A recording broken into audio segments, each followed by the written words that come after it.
नमस्कार दोस्तों। Law of one यानी एक का कानून, या कह लीजिए एक का ज्ञान, या कह लीजिए एक के तरीके, यह उसका 17वें सत्र का दूसरा भाग है। दोहराया जाता है कि इस किताब द्वारा दी गई सभी सूचनाएं और जानकारियां आप जान भी सकते हैं, मान भी सकते हैं, नज़रअंदाज भी कर सकते हैं और सिरे से खारिज या नकार भी सकते हैं, क्योंकि यह आपकी फ्री विल है जो कि अनंत रचयिता द्वारा आपको दी गई है। एक और बात कही जाती है कि लॉ ऑफ वन पूरी तरह से सबके लिए फ्री है। यदि कोई इकाई या व्यक्ति इसको निजी स्वार्थ के लिए इस्तेमाल करे तो वह उसकी व्यक्तिगत जिम्मेदारी होगी। एक बात और कही जाती है दोस्तों, यदि कोई इस एक के ज्ञान को दूसरों से साझा करना चाहे अपनी ही भाषा में परिवर्तित करके, तो वह कर सकता है, क्योंकि यह उसकी स्वतंत्र इच्छा या फ्री विल है। तो पहला सवाल डॉन करते हैं। मेरा मानना है कि उस क्षेत्र के पेड़ों के विश्लेषण में कम विकिरण स्तर दिखाया है। क्या यह पेड़ों में इतने कम विकिरण स्तर का कारण है? तो रा कहते हैं हाँ, यह सही है। विकिरण की यह मात्रा काफ़ी सतह न्याकृत है, परंतु इससे निकलने वाली ऊर्जा काफ़ी विनाशकारी हो सकती थी। तो दोस्तों यहाँ पे जो सवाल डॉन ने किया, डॉन ने कहा कि जिस जगह पर ये बॉम्ब फटा था, ठीक है, ये डेटोनेट हुआ था, या कह लो ये जो ड्रोन जाके फूटा था, तो वहाँ पर ना जो रेडिएशंस होती हैं, वो रेडिएशंस जो थी वो काफ़ी मतलब कम उसमें देखा गया कि उसका इतना असर नहीं पड़ा, और वहाँ के जो पेड़ थे ना उनमें भी इन रेडिएशंस का जो लेवल था वो काफ़ी नीचे था। तो रा कह रहे हैं कि हाँ, ये बिल्कुल सही है, इसके अंदर की जो रेडिएशंस हैं वो ऐसी नहीं होती कि किसी को हानिकारक होंगी। ठीक है, वो कम ही रेडिएशन रखी जाती हैं ताकि किसी को नुकसान ना पहुंचे, और वो जिस एरिया में है ना बस उतने एरिया में ही रहेगी। लेकिन इससे निकलने वाली जो ऊर्जा है ना वो काफ़ी विनाशकारी हो सकती है। तो अगला सवाल डॉन करते हैं। तो क्या हमारी धरती को परमाणु शक्ति प्राप्त करने के लिए महासंघ जिम्मेदार है? तो रा कहते हैं इसका कोई निर्णय नहीं कर सकता है कि क्या कारण था। इस काम से पहले जो मूल समीकरण यानी बेसिक इक्वेशन था, वह एक वॉन्डरर द्वारा लाया गया था, जिसे ग्रह की सेवा के लिए समर्पित किया गया था, और उसका विनाश के उपकरणों के लिए नींव बनाने का इरादा नहीं था, और ना ही इसलिए दिया गया था। तो दोस्तों यहाँ पे बात हो रही है कि ये जो न्यूक्लियर वेपन हमारे जो बने इस धरती के ऊपर, उसकी जो बेसिक इक्वेशन थी, इक्वेशन होती है साइंस के अंदर जैसे कि E is equal to MC²। ठीक है, ये एक इक्वेशन होती है कि एक चीज़ लेफ्ट में होगी, एक चीज़ राइट में होगी, और बीच में इक्वल टू का साइन होगा। तो वहाँ उस चीज़ को कहा जाता है इक्वेशन। तो वो कह रहे हैं कि ये इक्वेशन जिसने बनाई थी ना, इस बम को बनाने की जो इक्वेशन जिसने बनाई थी, वो था तो वॉन्डरर ही, मतलब नारायण नारायण ही था वो भी, जिसने इस ग्रह के लिए कि इसका इस्तेमाल इस ग्रह की सेवा के लिए हो सके, परंतु हुआ उसका उल्टा ही। तो वो कह रहे कि हालांकि विनाश के लिए इसकी नींव बनाने का इरादा नहीं था, मतलब विनाश के लिए नहीं बनाया था, ये बनाया तो उसकी ग्रह की सेवा के लिए ही था, परंतु बाद में कुछ और हो गया। तो अगला सवाल डॉन करते हैं। क्या आप हमें यह बता सकते हैं कि यह पथक यानी यह वॉन्डरर जिसने यह मूल समीकरण पृथ्वी पर लाया, वह कौन था? तो रा कहते हैं यह जानकारी हानिकारक नहीं है, क्योंकि वह व्यक्ति अब इस वक्त आपकी तीसरी घनत्वता में नहीं है। इस इकाई का नाम एल्बर्ट था। तो दोस्तों यहाँ पे वो ये कह रहे हैं कि क्या आप बता सकते हैं कि ये जो इक्वेशन थी ये किसने बनाई? तो यहाँ इक्वेशन की जो थी वो एल्बर्ट आइंस्टाइन ने बनाई थी। अब तो एल्बर्ट आइंस्टाइन नहीं रहे, तो इसलिए रा ने, क्योंकि अब वो नहीं रहे, इस वजह से उन्होंने अब यहाँ पर ये कह दिया कि अब नहीं है ना तीसरी घनत्वता में, अब बात की जा सकती है उसके बारे में, तो उसका नाम बता दिया यहाँ पे एल्बर्ट आइंस्टाइन। अगला सवाल डॉन करते हैं। धन्यवाद। क्या आप हमें बता सकते हैं कि नाजरेत के जीसस इस धरती पर जन्म लेने से पहले कौन थे? तो दोस्तों यहाँ पर जीसस की बात हो रही है। जीसस को उस ज़माने के लोग भी जीसस ऑफ नाजरेथ बोलते थे, क्योंकि वो नाजरेथ में पैदा हुए थे, ऐसा लोगों का कहना है। मतलब जितने भी हमारे दोस्त हैं हम लोगों ने उनसे भी यही सुना है। तो रा कहते हैं हमें इस प्रश्न के साथ कठिनाई हो रही है जिस तरह से इसे व्यक्त किया गया है। क्या आप इस प्रश्न को किसी और तरीके से पूछ सकते हैं? तो डॉन कहते हैं हाँ, मेरे कहने का मतलब यह था कि क्या आप हमें बता सकते हैं कि जीसस ऑफ नाजरेथ महासंघ से इस धरती पर भेजे गए थे क्या? तो रा कहते हैं आप जिसे नाजरेथ या यीशु कहते हैं, उनका कोई नाम नहीं था। यह इकाई या व्यक्ति उस उपसप्तक के उच्चतम स्तर के पांचवी घनत्वता की सदस्य थे। यह इकाई प्रेम कंपन को यथासंभव शुद्ध तरीके से साझा करने के लिए इस ग्रह क्षेत्र में प्रवेश करने की इच्छुक थी। इस प्रकार इस इकाई को इस विशेष कार्य को करने की अनुमति प्राप्त हुई और यह इकाई बिना किसी नाम के पांचवी घनत्वता के महासंघ की सदस्य थी, जो पांचवी घनत्वता के प्यार और समझ का प्रतिनिधित्व करने आई थी। तो दोस्तों यहाँ पर इन्होंने कहा कि वो पांचवी घनत्वता से यहाँ पर आए थे और है महासंघ के ही हिस्सा। तो उन्होंने कहा कि वो आए थे प्रेम और समझदारी की घनत्वता से। तो यहाँ पे उन्होंने कहा पांचवी घनत्वता, लेकिन वो पांचवी नहीं, वो चौथी घनत्वता से आए थे, क्योंकि चौथी घनत्वता जो होती है ना, वो प्रेम और समझदारी की होती है। जो पांचवी घनत्वता होती है ना, वो रोशनी की घनत्वता होती है। ठीक है, तो इसमें वो कह रहे हैं कि वो आए थे ये ज्ञान देने के लिए, मतलब रचयिता की इंफॉर्मेशन देने के लिए आए थे कि रचयिता का प्लान क्या है। तो अगला सवाल डॉन करते हैं, क्या आपने पांचवी घनत्वता को प्यार और समझ की घनत्वता कहा? क्या पांचवी घनत्वता प्रेम की है?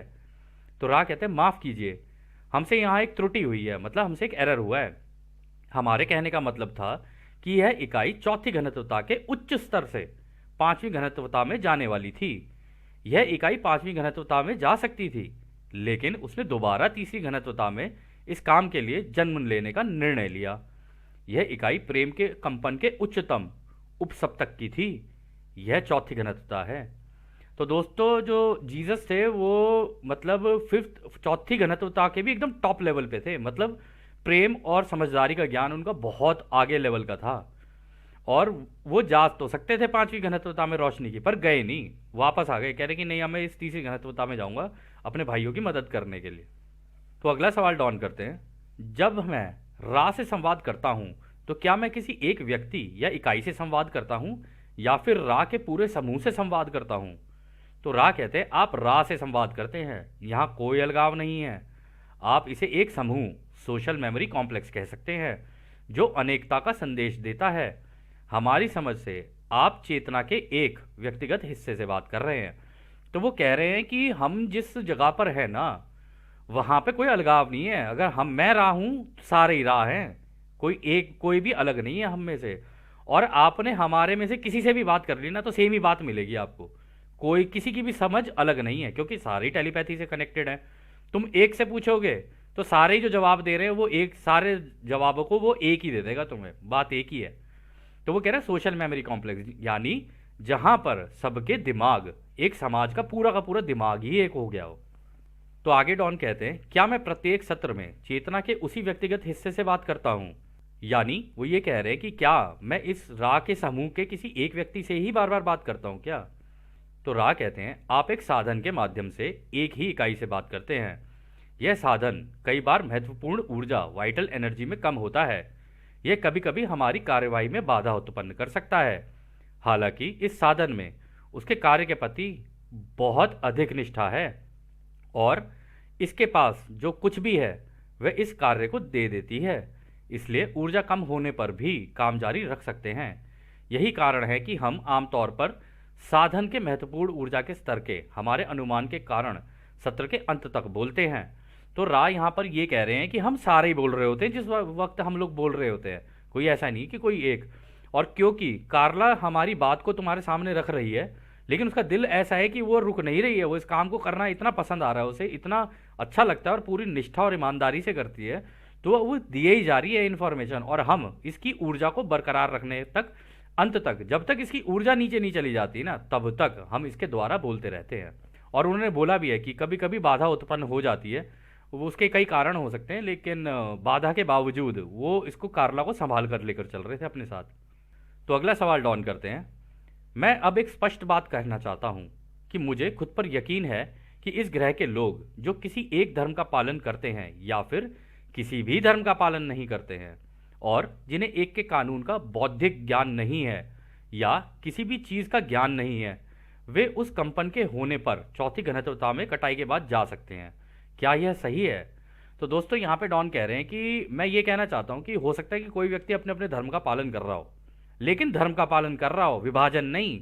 अगर धर्म का पालन कर रहा है तो विभाजन की बात नहीं कर सकते, क्योंकि धर्म में सबसे पहली चीज़ यही सिखाई गई है कि सब कुछ एक है, हम सब एक हैं, वसुधैव कुटुंबकम, ये बोला गया है सबको। और हर धर्म में बोला गया है ये, ऐसा नहीं है किसी एक ही धर्म में बोला गया हो। अगर उसने ये पकड़ लिया तो फिर कितने भी विभाजन उसके सामने आते रहे, वो समझ जाएगा सामने वाले के मुंह से निकलती हुई बात कि हाँ विभाजन में बात कर रहा है ये। तो वो ये कह रहे हैं कि जिसको इसका हो सकता है ज्ञान हो सकता है ज्ञान ना भी हो, अपने धर्म का पालन कर रहा हो या किसी भी धर्म का पालन ना कर रहा हो, तो उस केस में क्या वो सतयुग में चौथी घनत्वता में जा सकता है? तो रा कहते हैं हाँ यह सही है। हालांकि आप कुछ ऐसे लोग भी पाएंगे जो कटाई योग्य हैं, लेकिन उनकी चमक दूसरों को उनकी आध्यात्मिकता, मन, शरीर, आत्मा की जटिल विकृति के बारे में जागरूक नहीं करती है। इस प्रकार यह विशेष रूप से संभव नहीं है कि एक इकाई अपने तत्काल परिचितों के लिए एक असामान्य रूप से उज्जवल व्यक्ति के रूप में पूरी तरह से अज्ञात होगी, भले ही यह व्यक्ति आपके तथाकथित धर्म प्रणालियों के किसी भी विकृति में ना ही पड़ा हो। तो दोस्तों यहाँ पर रा कह रहे कि देखो, हो तो सकती है उसकी भी कटाई, अगर वो दिल से दूसरों को सबको एक मान के चल रहा है, प्रेम से और ये इन सारी चीज़ों का प्रैक्टिस करते हुए चल रहा है, और हो सकता है मेडिटेशन भी ना कर रहा हो, पॉसिबल है, लेकिन उसे को ये समझ में आ जाए कि हाँ रचयिता एक है, सब कुछ एक है, हम सारे भाई हैं, जितने भी हैं ये पूरा ग्रह हमारा है, हम इस ग्रह के निवासी हैं और ये हमारे एक अनंत रचयिता ने बना के दिया है हमको कि तुम अपनी क्लासेस यहाँ पे कर लो, अभी यहाँ पढ़ाई कर लो अपनी।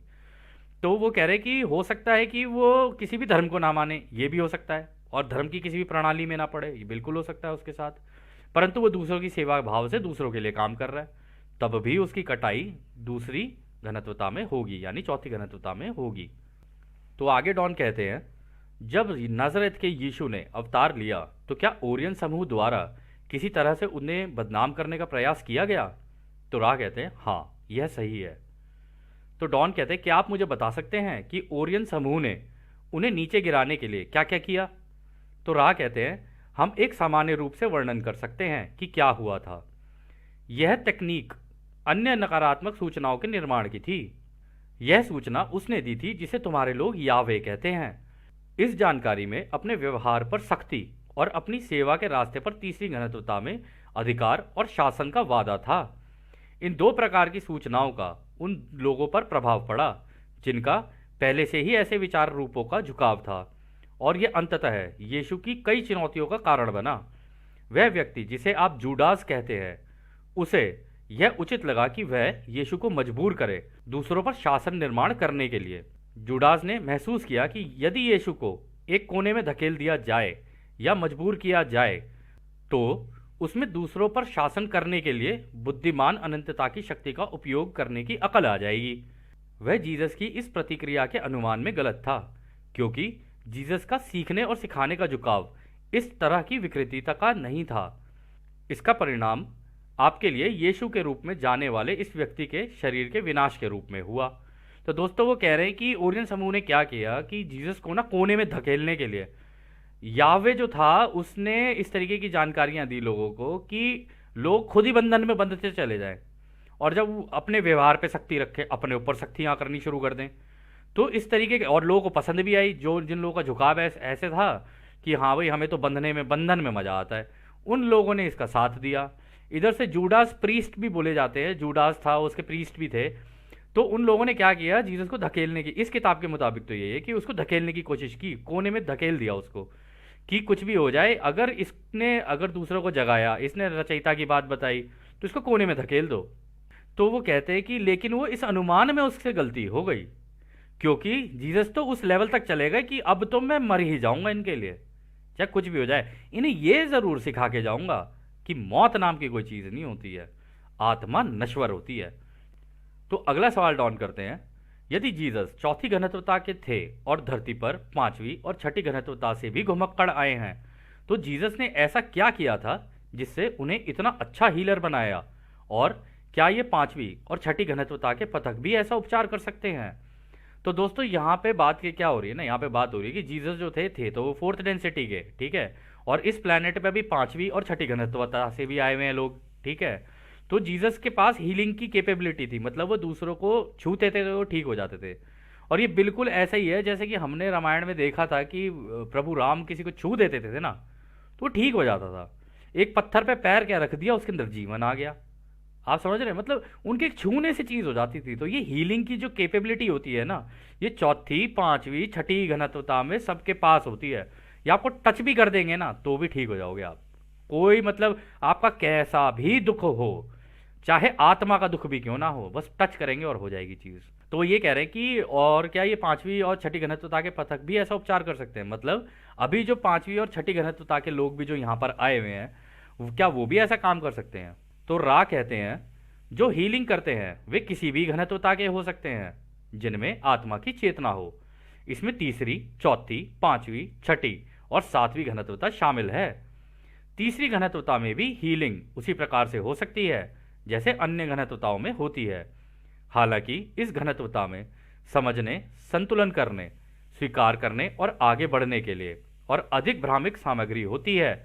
बुद्धिमान अनंत का द्वार केवल तभी खोला जा सकता है जब उपचारक के लिए बुद्धिमान ऊर्जा के प्रवाह की समझ खुल जाए।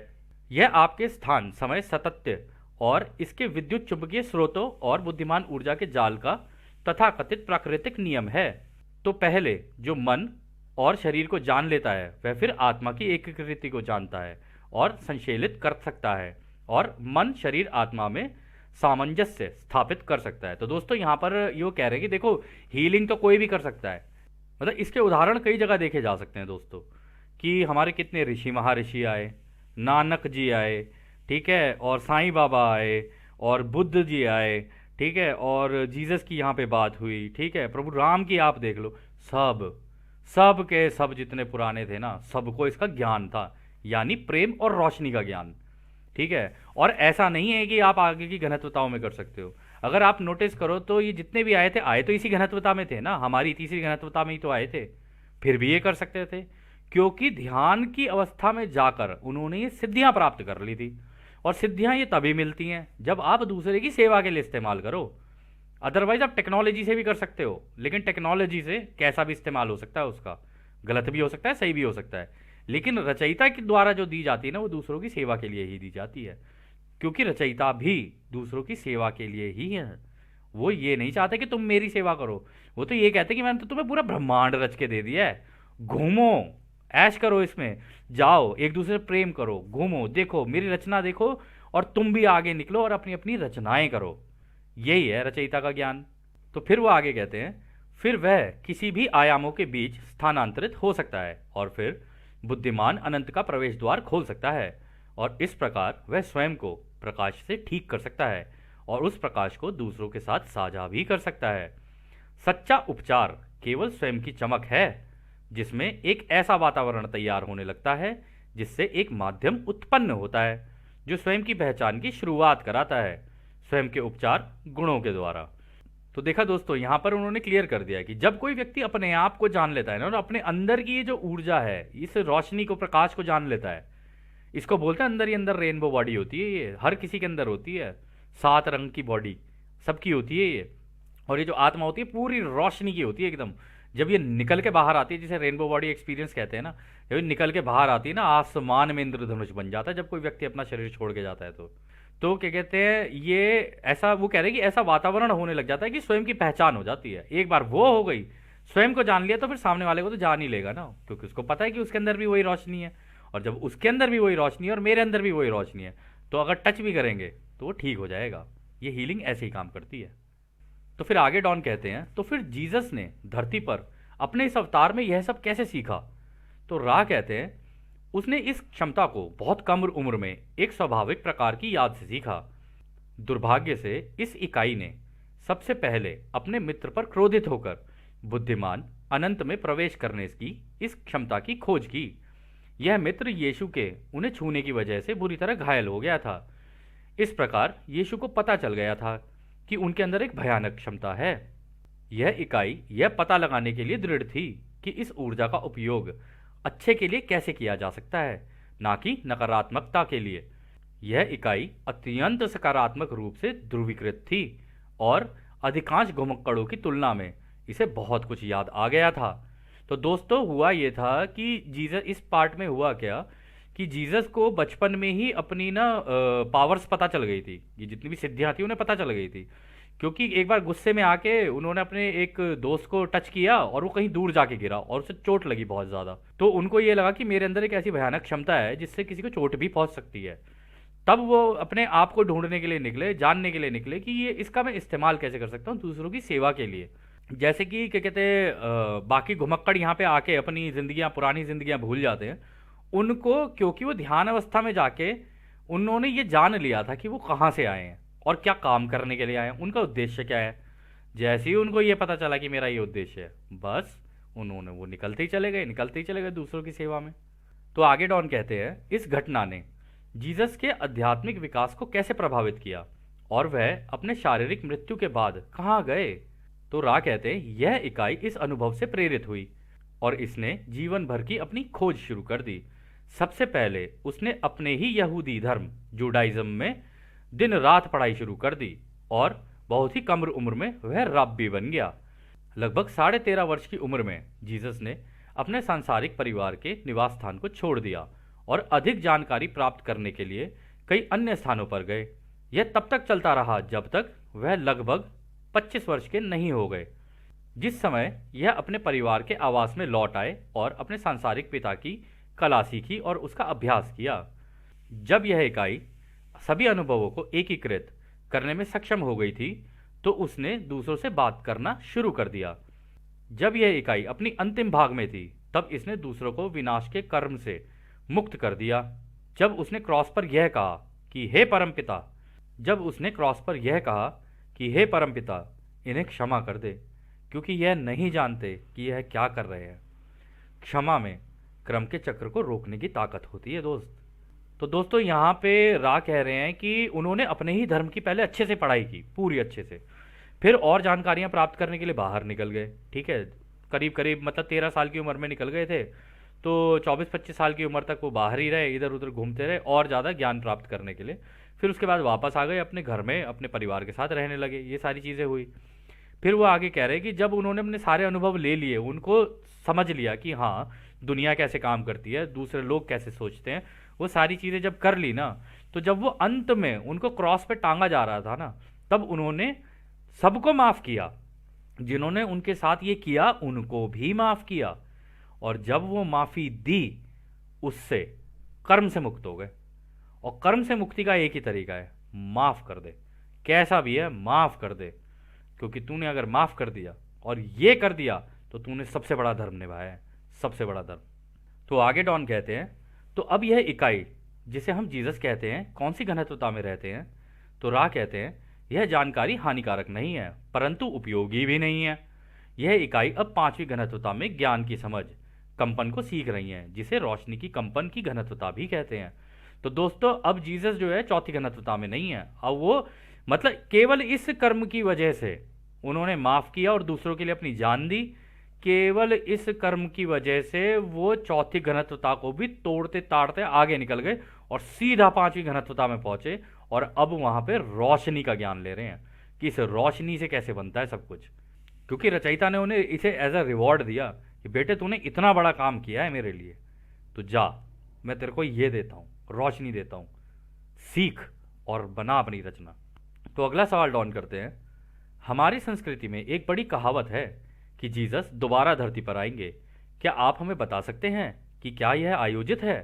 तो रा कहते हैं, हम इस प्रश्न को सुलझाने की कोशिश करेंगे, क्योंकि यह थोड़ा कठिन प्रश्न है। इस इकाई को यह ज्ञात हो गया था कि यह कोई एक व्यक्तिगत इकाई नहीं है, बल्कि उस अनंत रचयिता का भेजा हुआ एक दूत है।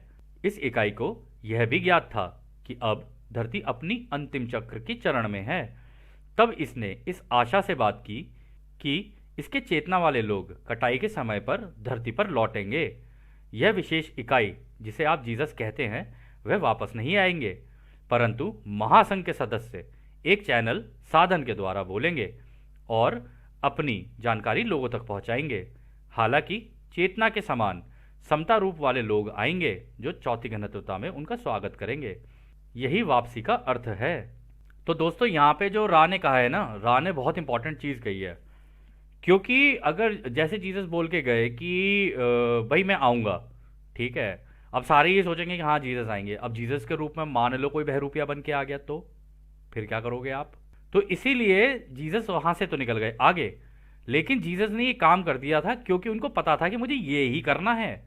लेकिन इस बार जब आएंगे ना, तो सारी 4थी घनत्वता के ही आएंगे, और इनकी शक्तियाँ खैर क्या ही बोले हम, जो अनंत रचयिता के प्रेम और रोशनी की शक्तियाँ लेके चल रहे हों, उन्हें काहे का डर? वो किससे डरने वाले हैं?